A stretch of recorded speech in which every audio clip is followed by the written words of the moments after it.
Hai murid-murid, selamat datang ke kelas Cikgu Hanis. Assalamualaikum warahmatullahi wabarakatuh. Kembali lagi bersama Cikgu Hanis. Murid-murid, hari ini kita akan belajar tentang kata kerja. Apa itu kata kerja?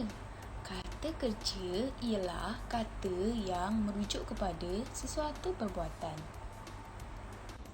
Contohnya, makan, berjalan, berlari, mengambil, membeli, menangis, mencuci, melancong, menjerit, dan sebagainya. Kata kerja terbahagi kepada dua. Yang pertama, kata kerja aktif dan yang kedua, kata kerja pasif. Pada pembelajaran hari ini, kita akan belajar tentang kata kerja aktif. Apa itu kata kerja aktif? Baiklah, kata kerja aktif ialah kata kerja yang hadir dalam ayat aktif, iaitu ayat yang mengutamakan subjek asal sebagai judul. Kata kerja aktif terbahagi kepada dua. Yang pertama, kata kerja aktif transitif dan yang kedua, kata kerja aktif tak transitif. Kata kerja aktif transitif. Kata kerja aktif transitif ialah kata kerja yang memerlukan objek yang terdiri daripada frasa nama untuk melengkapkan maksudnya. Mari kita lihat contohnya untuk lebih faham. Contoh yang pertama, Ali menendang bola. Kata kerja dalam ayat ini ialah menendang. Menendang itu kata kerja aktif transitif. Jadi, menendang itu memerlukan objek sesudahnya, iaitu bola. Jika kita tidak letakkan objek, iaitu bola, selepas perkataan menendang, Ali menendang, kita tidak tahu Ali menendang apa. Ayat tersebut tidak lengkap. Oleh itu, kita perlu tambahkan objek yang terdiri daripada frasa nama, iaitu bola, untuk melengkapkan maksud ayat tersebut. Bola itu kata nama kan? Oleh itu, ayat yang lengkap, Ali menendang bola. Contoh yang kedua, Ibu mencuci baju di dalam bilik air.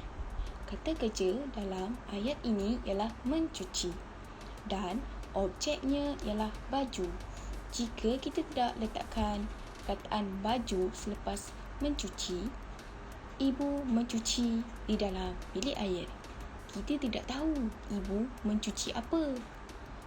Jadi ayat itu tergantung. Oleh itu, kita perlu letakkan objek baju selepas perkataan mencuci supaya ayat itu lengkap. Ibu mencuci baju di dalam bilik air. Contoh yang ketiga, Muiz mengayuh basikal ke sekolah. Kata kerja dalam ayat ini ialah mengayuh dan objeknya ialah basikal.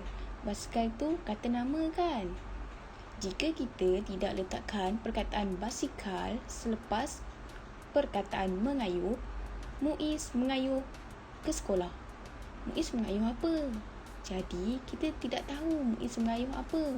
Oleh itu, kita perlu letakkan basikal sebagai objek selepas kata kerja aktif transitif mengayuh. Muiz mengayuh basikal ke sekolah. Barulah ayat itu lengkap. Baiklah murid-murid, kita lihat pula kepada kata kerja aktif tak transitif. Kata kerja aktif tak transitif ialah kata kerja yang tidak memerlukan objek atau penyambut sesudahnya. Mari lihat contoh-contohnya. Contoh yang pertama, Kucing itu sedang tidur. Kata kerja dalam ayat ini ialah tidur. Tidur itu tidak memerlukan objek kerana tidur itu kata kerja aktif tak transitif. Ayat itu sudah lengkap dan kita tahu bahawa kucing itu sedang tidur. Contoh yang kedua. Ahmad selalu berdoa supaya berjaya dalam peperiksaan. Kata kerja dalam ayat ini ialah berdoa. Berdoa ialah kata kerja aktif tak transitif kerana tidak memerlukan objek sesudahnya. Ayat ini sudah sempurna.